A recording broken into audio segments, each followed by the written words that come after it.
Isa kasi siyang barker ng jeep. Kaya hindi nakapagtataka ang kanyang boses naman mahauslan. Bukod dito, iniinda rin niya ang 10 taon na niyang bukol sa liig. Kaya ngayong Thyroid Cancer Awareness Month, ipinasubok ni Direk Abuso Foundation sa isang espesyalista ang bukol ni Lola Helen. Maaari po itong pamamawas ito ay dahil sa tumor mismo, dahil sa pagkakaroon ng iodine deficiency, isa yun, no? Or pangalawa, pwedeng genetic, no?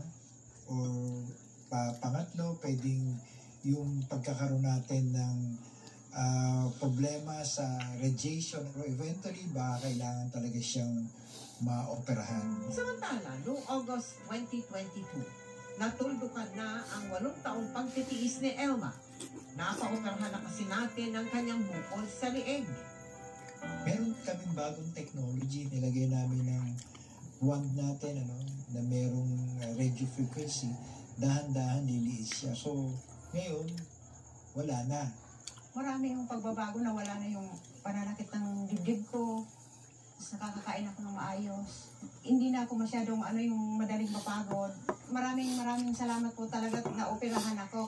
Gaya ni Elma, sana po ay matulungan din natin si Lola Helen. Ganito ang kalagayan ko na gusto po niyong matulungan po niyo ako. Indag-inda lang po para makalibre lang kasi ng kain. At sa mga nais na tumulong, maaari po kayo magdeposito sa aming mga bank account o magpadala sa Cebuana Luwalier. Pwede rin online via GCash, Shopee at Lazada.